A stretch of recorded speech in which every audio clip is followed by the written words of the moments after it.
नमस्कार दोस्तों, स्वागत है आपका अपने YouTube चैनल परीक्षा ज्ञान अकेडमी में। पिछली क्लास में आप लोगों ने टेंस को स्टार्ट किया था। उसमें देखा था टेंस की डिफिनीशंस को देखे थे और टेंस के जितने टाइप्स होते हैं उसको देखे थे, टेंस क्या सोच करते हैं, और उसके बाद हम लोगों ने प्रेजेंट इंडेफिनिट टेंस को कंप्लीट कर लिया था। तो आज हम लोग पढ़ेंगे past indefinite tense. Past indefinite tense के रूल्स क्या होते हैं, उसके टाइप्स जितने भी होते हैं सारे आज हम लोग कंप्लीट करेंगे। चलिए देखते हैं पास्ट टेंस। पास्ट टेंस में पहला होगा past indefinite tense. Past tense इसमें हमारा पहला क्या होगा, पास्ट इंडेफिनिट टेंस।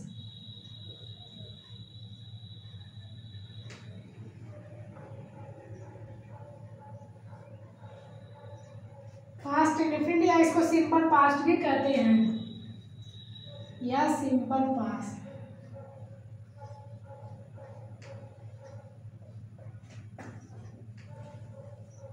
इसके फार्मूला को देखते हैं, फार्मूला क्या है।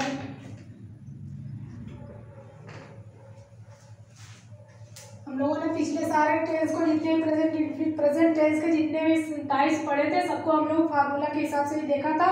उस आगे भी ऐसे ही करके देखेंगे। सिंगुलर प्लूरल, वर्ब की second form, plus object plus other word. Past indefinite या सिंपल पास्ट का फार्मूला क्या होता है, सब्जेक्ट होता है, यहाँ पे होगा सब्जेक्ट के बाद क्या होगा, अगर सब्जेक्ट सिंगुलर है तो वर्ब की सेकेंड फॉर्म होती है। इसमें अगर सब्जेक्ट प्लूरल है तो उसमें भी वर्ब की सेकेंड फॉर्म ही लगती है। उसके बाद ऑब्जेक्ट प्लस अदर वर्ड होता है। आप यह ध्यान दीजिएगा कि पास्ट इंडेफिनिट टेंस या सिंपल पास्ट टेंस की पहचान हम लोग वर्ब की सेकेंड फॉर्म से ही करते हैं कि ये सिंपल पास्ट टेंस के अंतर्गत आएगा। बाकी इसके बाद जो अगला टेंस आएगा उसमें हम लोग क्या पढ़ेंगे, और ये केवल अफर्मेटिव सेंटेंस के लिए होता है। बाकी अगर निगेटिव इंट्रोगेटिव होगा तो उसमें हम क्या यूज करेंगे, डू डज का प्रयोग करते हैं, डिड का प्रयोग करते हैं। ये अफर्मेटिव के लिए है,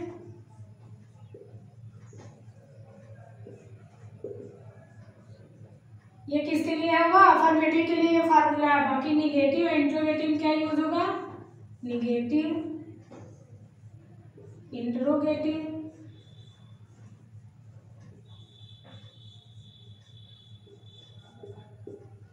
इसका हम देखिए फॉर्मेट कैसे करते हैं।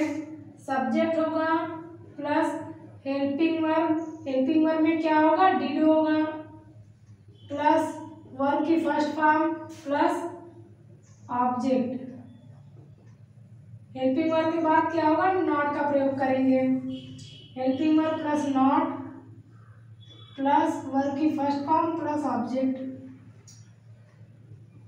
और इंट्रोगेटिव में क्या होता है, इंट्रोगेटिव दो प्रकार से बनते हैं। पहला होता है जब क्वेश्चन वर्ड से अगर कोई सेंटेंस शुरू होता है तो उसका हेल्पिंग वर्ब, उसका हम सेंटेंस फॉर्मेट कैसे करते हैं। और दूसरा होता है कि जब क्वेश्चन वर्ड बीच में दिया रहता है तो उसका फॉर्मेट हम कैसे करते हैं। अगर क्वेश्चन वर्ड बीच में नहीं दिया, स्टार्टिंग में दिया गया तो उसका कैसे करते हैं, चलिए देखते हैं। हेल्पिंग वर्ब डिड का प्रयोग करेंगे, did plus subject plus verb की फर्स्ट फॉर्म प्लस ऑब्जेक्ट और प्लस क्वेश्चन मार्क। ध्यान दीजिएगा जितने इंट्रोगेटिव सेंटेंस होते हैं सबके लास्ट में क्वेश्चन मार्क अवश्य रहेगा। अगर क्वेश्चन मार्क नहीं रहेगा तो वो हमारा सेंटेंस गलत माना जाता है। इसकी पहचान भी हम सीधे यहीं से आसानी से कर लेते हैं कि जिस भी वाक्य में क्वेश्चन मार्क रहेगा वो किसके अंतर्गत आएगा, इंट्रोगेटिव सेंटेंस के अंतर्गत आता है। पहला ये हो गया। दूसरा इसका है, इंट्रोगेटिव सेंटेंस का दूसरा फार्मूला क्या होता है, क्वेश्चन वर्ड होगा प्लस हेल्पिंग वर्ब डिड होगा प्लस सब्जेक्ट प्लस वर्ब की फर्स्ट फॉर्म प्लस ऑब्जेक्ट और प्लस क्वेश्चन मार्क। यही तो टाइप्स होते हैं जो इंट्रोगेटिव सेंटेंस को होते हैं। बाकी निगेटिव में, और ध्यान दीजिएगा ये जो वर्ब की सेकेंड फॉर्म होती है किसमें यूज होगा, केवल सिंपल पास्ट में या सिंपल पास्ट के अफर्मेटिव सेंटेंस में यूज होता है। बाकी निगेटिव इंट्रोगेटिव में डिड हेल्पिंग वर्ब का प्रयोग किया जाता है। इसके बाद जैसे नोट कर लीजिएगा, नोट है जैसे कहीं भी अगर जैसे कुछ वर्ब ऐसे होते हैं जिसका फर्स्ट सेकंड थर्ड फॉर्म तीनों सेम होता है तो हम कैसे पहचानेंगे कि वो सिंपल पास्ट टेंस के अंतर्गत आएगा अगर वो अफर्मेटिव सेंटेंस में है। तो इसके लिए नोट को हम लोग नोट करते हैं। नोट में दिया है जैसे last yesterday home, last yesterday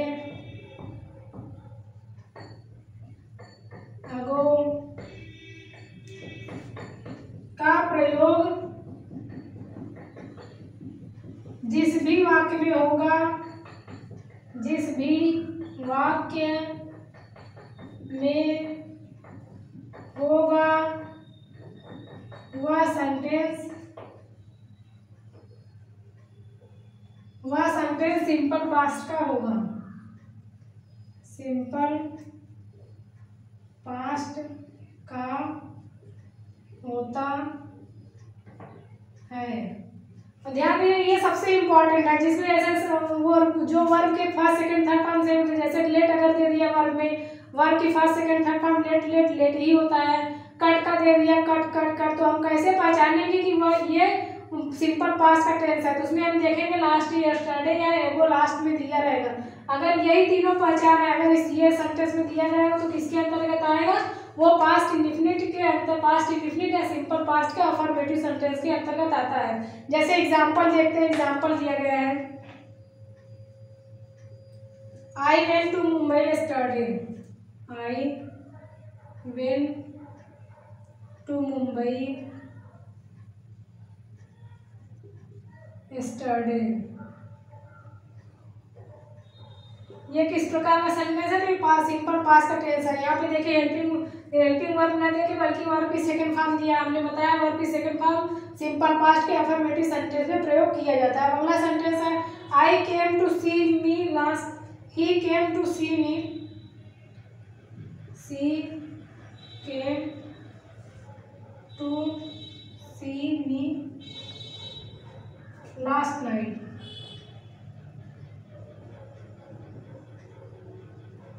यहाँ पर देखिए she came to see me last night, यहाँ पर भी वर्ब की सेकंड फॉर्म का प्रयोग किया गया। कम केम कम, ये कम का क्या है? सेकंड फॉर्म है वो केम। इस वजह से ये सारे किसके अंतर्गत आएंगे? सिंपल पास्ट या पास्ट इंडेफिनिट के अंतर्गत आएंगे। अब चलिए इसके बाद हम लोग देखते हैं पास्ट कंटीन्यूअस टेंस का, देखते हैं कैसे फॉर्मेशन किया जाता है। चलिए देखते हैं अगला पास्ट कंटीन्यूअस टेंस, या इसको क्या कहते हैं? इम्परफेक्ट टेंस भी कहते हैं, या इसका तीसरा नाम क्या है? प्रोग्रेसिव टेंस, जो चलता रहता है उसी को हम या इम्परफेक्ट टेंस भी कहते हैं, पास्ट कंटीन्यूअस या प्रोग्रेसिव टेंस भी कहते हैं। चलिए देखते हैं इसका फार्मूला क्या है। जैसे अफर्मेटिव सेंटेंस दिया तो इसका फार्मूला क्या होगा? Subject plus helping verb, helping verb इसमें क्या यूज होंगे? वाज वर। ध्यान रखिए पास्ट इंडेफिनिट में क्या यूज होता था? वर्ब की सेकंड फॉर्म अफर्मेटिव में, और निगेटिव इंट्रोगेटिव में डिड यूज होता था। लेकिन पास्ट कंटीन्यूअस में हेल्पिंग वर्ब वाज या वर रहेगा। फिर वर्ब की फर्स्ट फॉर्म प्लस आईएनजी, जिसको हम फोर्थ फॉर्म भी कहते हैं। फिर उसके बाद ऑब्जेक्ट प्लस अदर वर्ब होते हैं। ये अफर्मेटिव सेंटेंस का रूल हुआ। अब निगेटिव सेंटेंस का देखते हैं। निगेटिव सेंटेंस में सेम वही रहेगा, केवल वर्ब के फर्स्ट हेल्पिंग वर्ब के बाद हम क्या यूज करेंगे? नॉट का प्रयोग करेंगे। यहाँ पे देखिए नॉट का प्रयोग करते हैं। फिर बाकी फॉर्मेशन अफर्मेटिव सेंटेंस की तरह ही होता है। अगला देखते हैं इंट्रोगेटिव सेंटेंस। इंट्रोगेटिव सेंटेंस दो प्रकार के होते हैं। पहला होता है जैसे हमने पीछे बताया, अभी पहला क्या होता है? जो क्वेश्चन वर्ड से शुरू होते हैं। दूसरा क्या होता है? जिसमें क्वेश्चन वर्ड लास्ट में बीच में होते हैं। तो पहला क्या है? जिसमें क्वेश्चन वर्ड से शुरुआत होता है कोई सेंटेंस, तो वो देखते हैं वाज वर्ब होगा, हेल्पिंग वर्ब, पहले हेल्पिंग वर्ब से उसकी शुरुआत होगी, तो वाज वर्ब, हेल्पिंग वर्ब, फिर सब्जेक्ट वर्ब की फर्स्ट फॉर्म प्लस आईएनजी, जिसको फोर्थ फॉर्म भी कहते हैं, plus object plus other verb. ध्यान दीजिएगा लास्ट में क्या रहेगा? क्वेश्चन मार्क अवश्य रहेगा। अगला देखते हैं दूसरा दिया क्वेश्चन वर्ड, जो हमारा क्वेश्चन वर्ड दिया रहता है पहले वो लिखेंगे, उसके बाद वहां से हमारा हेल्पिंग वर्ब रहेगा, फिर सब्जेक्ट होता है, फिर उसके बाद वर्ब की फर्स्ट फॉर्म के साथ आईएनजी होता है, फिर plus object plus other verb, last में क्वेश्चन मार्क यूज होता है। अब जैसे देखते हैं इसमें नोट का जैसा हम लोग जानते हैं, इन लोग स्टार्टिंग में जब टेंस पढ़ा रहे थे बताए थे, प्रेजेंट टेंस जब पढ़ा रहे थे तो उसमें हमने बताया था कि सिंगुलर क्या होता है, प्लूरल क्या होता है। तो सिंगुलर में हमने ही, सी, इट और बाकी जो नाम होते हैं उसको सिंगुलर में देखा था। प्लूरल में हमने आई, वी, यू, दे, ये सारे वर्ड देखे थे। अब यहाँ पे देखिए सिंगुलर के साथ क्या यूज होता है? सिंगुलर के साथ वाज यूज होगा और प्लूरल के साथ वर यूज होगा। लेकिन ध्यान दीजिएगा हमने बताया था कि आई प्लूरल होता है, लेकिन यहाँ पे देखिएगा कि सिंगुलर के साथ वाज यूज होता है, लेकिन यहाँ पे आई प्लूरल बताया था, आई के साथ हम क्या यूज करेंगे? वाज का यूज करेंगे। आई भले ही प्लूरल होता है, लेकिन पास्ट कंटीन्यूअस में आई के साथ किसका प्रयोग करेंगे? वाज हेल्पिंग वर्ब का प्रयोग करते हैं। क्यों करते हैं? क्योंकि ये रूल बताया गया है, आई के साथ हम वाज का प्रयोग करेंगे। यहाँ आई को हम सिंगुलर मानते हैं। अब जैसे एग्जाम्पल देखिए, children were making a noise, ये अफर्मेटिव सेंटेंस का एग्जाम्पल है। जैसे हमने फार्मूला में बताया था, children were making a noise, children plural है, इस वजह इसके साथ क्या हेल्पिंग वर्ब यूज हुआ है? वर किया गया है, वर्ब की फोर्थ फॉर्म का प्रयोग किया गया है, unvoice object. He was not helping, he singular है, इस वजह इसके साथ हेल्पिंग और वाज का प्रयोग किया गया। निगेटिव सेंटेंस है, इस वजह से नॉट का यूज हुआ है, वर्ब की फोर्थ फॉर्म प्लस ऑब्जेक्ट। और देखिए इंट्रोगेटिव सेंटेंस में हमने दो प्रकार से फार्मूला बताया, तो दोनों सेंटेंस देख लीजिए। जैसे दिया गया है were you waiting for me, were you, were का प्रयोग क्यों यहाँ पे हम किए, क्योंकि यू क्या है, you plural verb, plural subject है, इस वजह इसके साथ हेल्पिंग वर्ब का प्रयोग करेंगे। वेटिंग वर्ब की फोर्थ फॉर्म होगी, फॉर मी ये ऑब्जेक्ट का कार्य करता है। उसके बाद देखते हैं अगला दिया गया है वाई, वाई क्यों दिया है, क्वेश्चन वर्ड। ये हमारा वाई जो बीच में आया है, बच्चे वह क्यों सो रहा है, ये वो क्यों जो है बीच में आ रहा है, इस वजह से वाई इसका प्रयोग पहले करेंगे। हेल्पिंग वर्ब किसके अनुसार हम करते हैं, हेल्पिंग वर्ब जो सब्जेक्ट अगला दिया रहता है उसके अनुसार करते हैं। और सब्जेक्ट हमारा क्या है, इस वाक्य पे ही सब्जेक्ट है, तो ही के साथ हेल्पिंग वर्ब क्या यूज होगी, वाज का प्रयोग करेंगे। क्यों, क्योंकि ही सिंगुलर सब्जेक्ट है। उसके बाद देखते हैं स्लीपिंग वर्ब की फोर्थ फॉर्म का प्रयोग किया गया है। ये था पास्ट कंटिन्यूअस या इम्परफेक्ट टेंस। अब इसके बाद देखते हैं पास्ट परफेक्ट कंटिन्यूअस का फॉर्मेशन कैसे करते हैं। चलिए अब देखते हैं पास्ट परफेक्ट टेंस। हमने क्या देखा था अभी पीछे देखा था पास्ट कंटिन्यूअस। अब देखते हैं पास्ट परफेक्ट टेंस का फॉर्मेशन कैसे करते हैं। जैसे दिया गया अफर्मेटिव सेंटेंस को देखिए, subject plus verb plus helping verb had का प्रयोग यहाँ पे करते हैं। पास्ट परफेक्ट टेंस में हेल्पिंग वर्ब क्या होगा, हैड होगा, प्लस वर्ब की थर्ड फॉर्म का प्रयोग करेंगे। उसके बाद ऑब्जेक्ट का प्रयोग करेंगे, प्लस अदर वर्ड जो भी वर्ड दिए रहते हैं एक्स्ट्रा वर्ड उसको हम यूज करते हैं। अब देखिएगा पास्ट परफेक्ट टेंस में हेल्पिंग वर्ब केवल हैड का ही प्रयोग करते हैं, चाहे सब्जेक्ट सिंगुलर हो या प्लूरल हो, दोनों के साथ हम हेल्पिंग वर्ब किसका प्रयोग करेंगे, हैड का प्रयोग करते हैं। अब अगला देखते हैं निगेटिव सेंटेंस का formation, subject plus had plus not. Had देखिए यहाँ पर भी दिया गया हेल्पिंग वर्ब हैड का ही प्रयोग करेंगे, प्लस नॉट प्लस वर्ब की third form plus object plus other word. चलिए देखते हैं इंट्रोगेटिव सेंटेंस। इंट्रोगेटिव सेंटेंस जैसा कि हमने बताया था दो प्रकार के होते हैं, जिसमें वाक्य से की शुरुआत कोई इंट्रोगेटिव सेंटेंस वाक्य से होती है, मतलब क्वेश्चन वर्ड से होती है, और दूसरा क्वेश्चन वर्ड बीच में दिया रहता है। जो क्वेश्चन वर्ड से शुरुआत होता है उसका देखते हैं। जो भी वाक्य क्वेश्चन वर्ड से शुरुआत होगा उसमें हेल्पिंग वर्ब से स्टार्ट करते हैं। हेल्पिंग वर्ब हैड का प्रयोग करेंगे, प्लस सब्जेक्ट प्लस वर्ब की third form plus object plus other word, और लास्ट में क्वेश्चन मार्क अवश्य रहेगा। अगला देखते हैं जो क्वेश्चन वर्ड बीच में दिया रहता है, question word plus had plus subject plus verb की third form plus object plus other word plus question word question mark. जैसे एग्जांपल देखिए, एग्जांपल दिया गया है ही हैड गॉन, वह जा चुका है, तो यहाँ पे देखिए जा चुका था, यहाँ पे देखिए हेल्पिंग वर्ब हैड का प्रयोग किया गया है कि वह ये सब्जेक्ट सिंगुलर है फिर भी।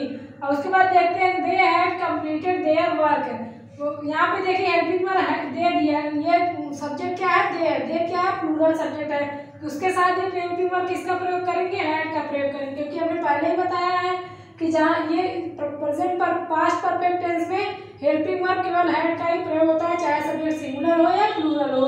और उसके बाद देखते हैं और नोट कर लिया, इसमें क्वेश्चन पूछता है जो कार्य पहले समाप्त होता है, एक ही सेंटेंस दिया रहेगा जिसमें दो प्रकार के कार्य होते हैं, कोई कार्य पहले समाप्त होता है तो कोई कार्य बाद में।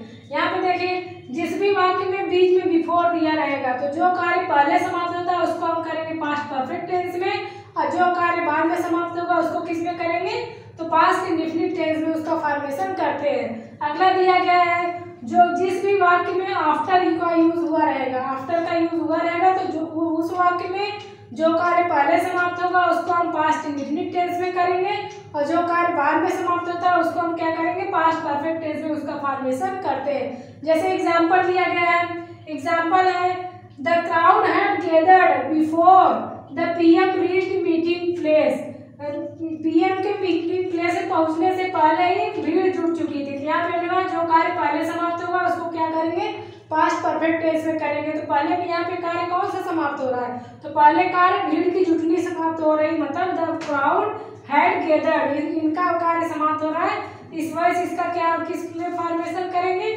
तो पास्ट परफेक्ट टेंस में करते हैं। अगला क्या दिया, the PM reached meeting place, यहाँ पे दिया गया है, ये हमने बताया जो कार्य बाद में समाप्त होगा उसको किस में करेंगे, तो पास्ट इंडेफिनिट टेंस में करेंगे। इसका देखिए पहचान क्या है, वर्ब की सेकंड फॉर्म का प्रयोग जहाँ पे रहेगा वो पास्ट इंडेफिनिट के अंतर्गत आता है।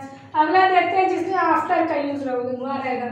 जैसे देखें the chief guest came after I had gone to see him, chief guest came after I had gone. यहाँ पे हमने बताया था जिस भी वाक्य में आफ्टर का यूज हुआ रहेगा तो जो कार्य पहले समाप्त होता है उसको हम पास्ट इंडेफिनिट टेंस में कहते हैं। तो ये पास्ट इंडेफिनिट टेंस में है ना, the chief guest came verb की कौन सी फॉर्म होती है, सेकेंड फॉर्म होती है। इसी से हम पहचान करेंगे कि ये पास्ट इंडेफिनिट टेंस के अंतर्गत आता है। अगला सेंटेंस किसमें, आई हैड गॉन टू सी, और ये हैड से पहचान करेंगे इस वर्ब की सेकेंड फॉर्म से ये पहचान होता है कि पास्ट परफेक्ट टेंस में इसका प्रयोग किया गया। अब चलिए इसके बाद हम लोग देखते हैं पास्ट परफेक्ट कंटिन्यूअस का प्रयोग। चलिए दोस्तों अब देखते हैं पास्ट टेंस का चौथा टाइप जो है पास्ट परफेक्ट कंटिन्यूअस टेंस। इसका फार्मूला क्या है, इसमें होगा पहले सब्जेक्ट अगर सिंगुलर है तो हैड बीन, सब्जेक्ट प्लूरल है तब पर भी हैड बीन लगेगा, क्योंकि हमने बताया था पास्ट कंटिन्यूअस और पास्ट परफेक्ट टेंस में दोनों में हैड ही सिंगुलर और प्लूरल दोनों सब्जेक्ट के साथ आता है। और उसके आगे क्या रहेगा, वर्ब की फर्स्ट फॉर्म प्लस आईएनजी जिसको फोर्थ फॉर्म भी कहते हैं, प्लस ऑब्जेक्ट प्लस सिंस या फॉर प्लस टाइम दिया रहता है।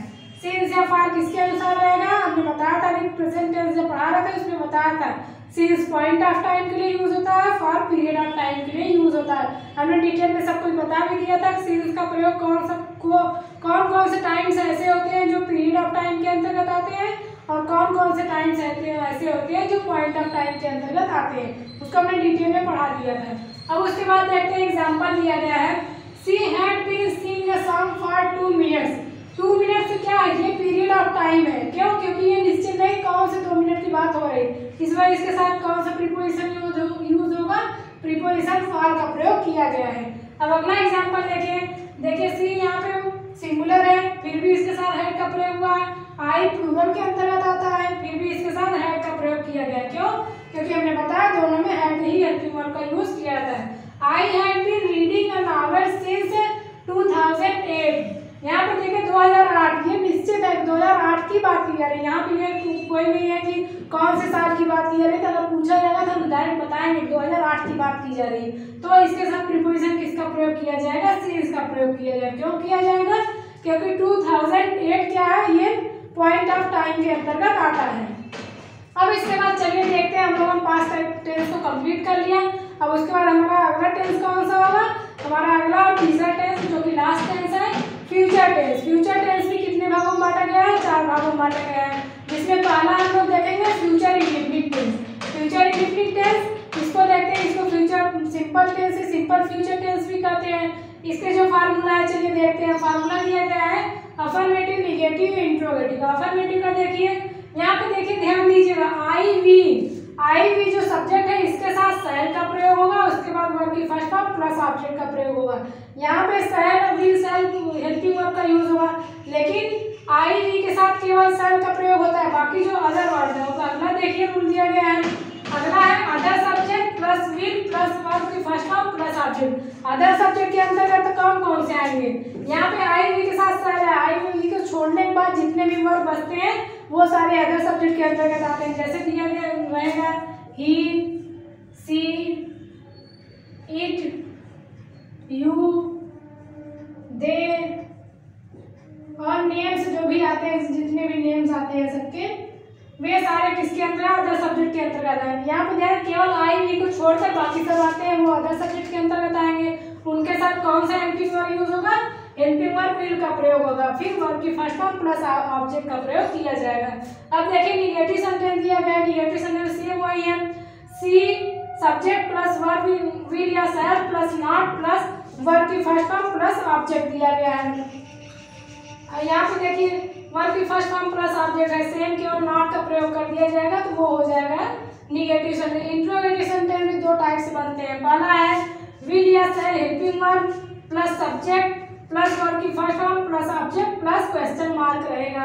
अगला है क्वेश्चन वर्ड प्लस विल या shall plus subject plus verb की first form plus object plus question mark प्रयोग किया जाता है क्वेश्चन इंट्रोगेटिव सेंटेंस में। इसके बाद देखिए एग्जांपल देखते हैं, ही विल कम टुमारो।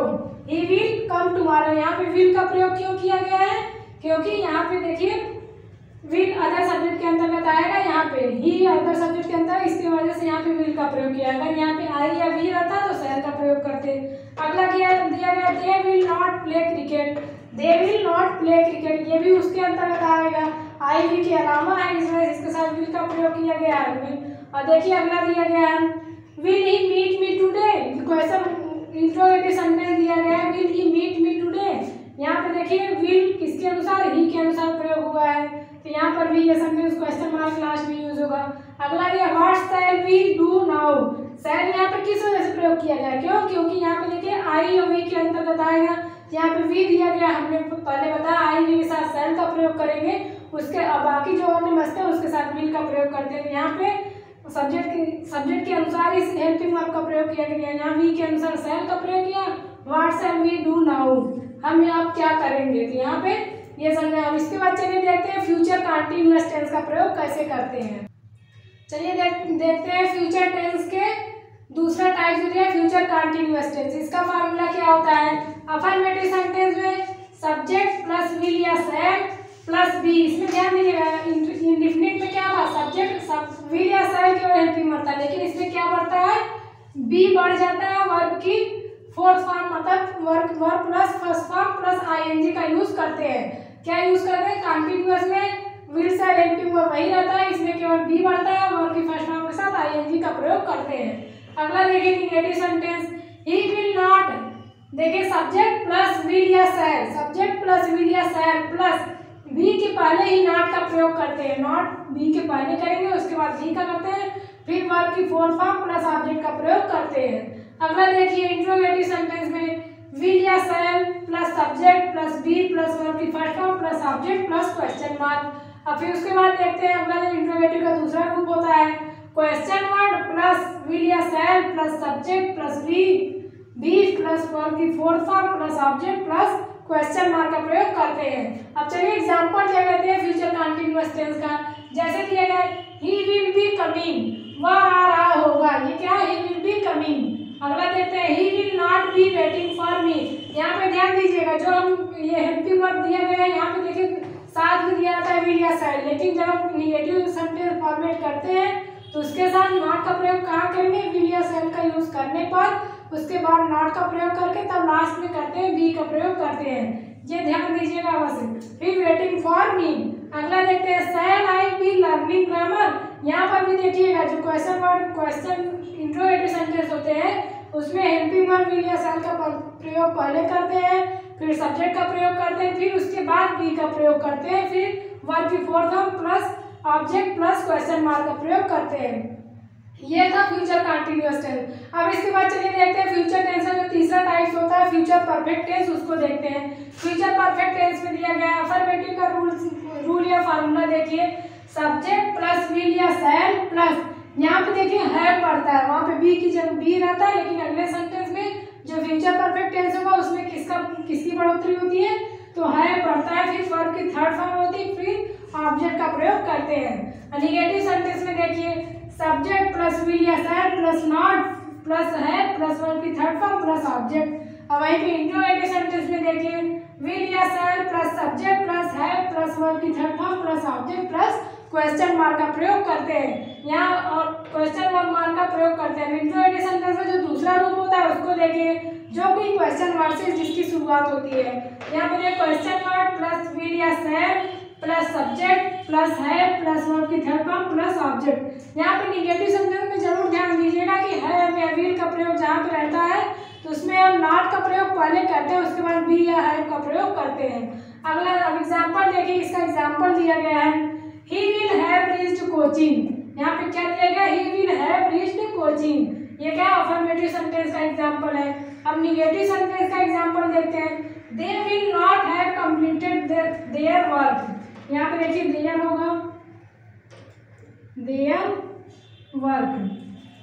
फिर यहाँ पे देखिए हम कैसे नॉट का प्रयोग करेंगे, विल हेल्पिंग वर्ब है, उसके बाद नॉट का प्रयोग करके तब हैव का प्रयोग करते हैं, फिर वर्ब की थर्ड फॉर्म प्लस ऑब्जेक्ट। अब अगला एग्जांपल देखते हैं, will he come here, will he have come here. यहाँ तो क्वेश्चन इंट्रोगेटिव सेंटेंस में पहले हेल्पिंग वर्ब विल या शैल का प्रयोग करते हैं, फिर सब्जेक्ट, फिर वर्ब ये जो हैव दिया गया है जो कि हेल्पिंग वर्ब में ऐड हुआ है परफेक्ट टेंस में उसका प्रयोग करते हैं, फिर वर्ब की थर्ड फॉर्म प्लस ऑब्जेक्ट का प्रयोग करते हैं और लास्ट में क्वेश्चन मार्क अवश्य रहेगा। अब चलिए इसके बाद देखते हैं फ्यूचर टेंस का जो लास्ट टाइप बचता है फ्यूचर परफेक्ट कंटीन्यूअस, उसको देख लेते हैं। चलिए देखते हैं फ्यूचर टेंस का लास्ट टाइप जो है फ्यूचर परफेक्ट कंटीन्यूअस टेंस, इसको देखते हैं। इसका अफर्मेटिव में जो फॉर्मेशन होगा कैसे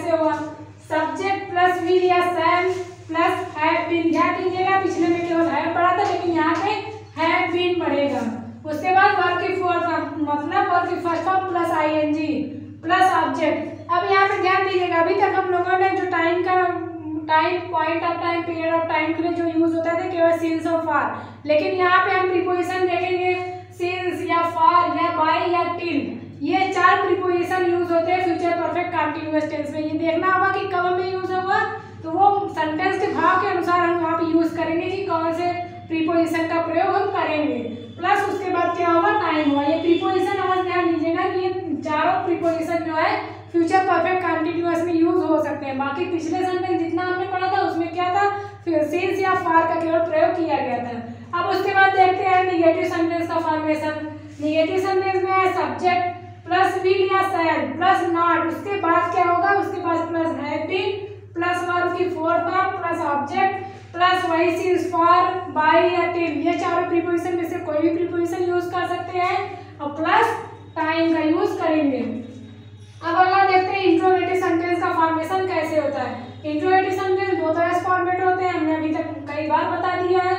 यहाँ पे देखिए पहला कैसे होगा, विल या shall helping verb plus subject plus have been plus verb की fourth form plus object plus since या फॉर या बाय या till plus time plus question mark का प्रयोग करेंगे। अगला देखते हैं क्वेश्चन वर्ड, जो भी क्वेश्चन वर्ड सेंटेंस में दिया रहेगा पहले उसको लिखेंगे प्लस विल या शैल सब्जेक्ट के अनुसार देखेंगे, फिर subject plus have been plus verb की fourth form plus object plus preposition में क्या यूज होगा, since for by till plus time plus question mark का प्रयोग करेंगे। अब चलिए यहाँ पे एग्जांपल देखते हैं फ्यूचर परफेक्ट कंटीन्यूअस टेंस का। एग्जांपल दिया गया he will have been studying by the morning. यहाँ पे देखिए प्रीपोजिशन किसका प्रयोग करेंगे, हम बाय द मॉर्निंग का प्रयोग करेंगे। बाय प्रीपोजिशन का प्रयोग, बाकी वर्ब की फोर्थ फॉर्म, ये वर्ब की फोर्थ फॉर्म का प्रयोग, ये हेल्पिंग वर्ब, ये सब्जेक्ट। जिस तरह से हमने फार्मूला में लिखा उसी तरह से सेंटेंस का फॉर्मेशन किया गया है। अब अगला देखते हैं, she will not have been singing any song by the evening. यहाँ पे देखिए दिया गया शी विल नॉट, यहाँ पे निगेटिव सेंटेंस का फॉर्मेशन किया गया। शी विल नॉट का प्रयोग कहाँ करेंगे, विल या शैल के बाद सीधे नॉट का प्रयोग करते हैं। उसके बाद हैव बीन प्लस वर्ब की फोर्थ फॉर्म प्लस एनी हम प्रयोग क्यों किए, क्योंकि ये निगेटिव सेंटेंस है। यही सेंटेंस अगर अफर्मेटिव में होता तो यहाँ पे हम सम का प्रयोग करते हैं अगर अफर्मेटिव सेंटेंस में होता है, लेकिन हम एनी का प्रयोग क्यों किए हैं, क्योंकि ये निगेटिव सेंटेंस है। एनी भी कुछ होता है लेकिन निगेटिव सेंटेंस का ये निगेटिव बोध कराता है। तो उसके बाद ऑब्जेक्ट बाय प्रीपोजिशन बाय का प्रयोग करेंगे द इवनिंग। यहाँ पे इस प्रकार का इसको फॉर्मेशन हम करते हैं। अब अगला देखते हैं क्वेश्चन इंट्रोगेटिव सेंटेंस का फॉर्मेशन। पहले विल या शैल हेल्पिंग वर्ब, उसके बाद subject plus have been plus waiting मतलब वर्ब की फोर्थ फॉर्म फॉर यू, यहाँ पे फॉर प्रीपोजिशन का मतलब यू सब्जेक्ट, यहाँ पे ये ऑब्जेक्ट का कार्य कर रहा है। टिल, यहाँ पे देखिए प्रीपोजिशन किसका प्रयोग किया गया, टिल का प्रयोग किया गया। उसके बाद 4 आवर्स। हम देखेंगे कि ये सारे जो प्रीपोजिशन दिए गए ये भाव के अनुसार हम प्रयोग करते हैं कि कहाँ पे क्या प्रयोग करेंगे। तो आज की हमारी टेंस जो टाइप्स थी, टेंस जितने प्रकार थे टेंस के सारे टॉपिक्स को हमने कंप्लीट कर लिया। इसी के साथ हमारी आज की क्लास भी समाप्त होती है। यदि आपको किसी प्रकार का कोई भी डाउट हो तो आप कमेंट बॉक्स में पूछ सकते हैं और हमारा साथ देने के लिए, हमसे जुड़े रहने के लिए बहुत बहुत धन्यवाद।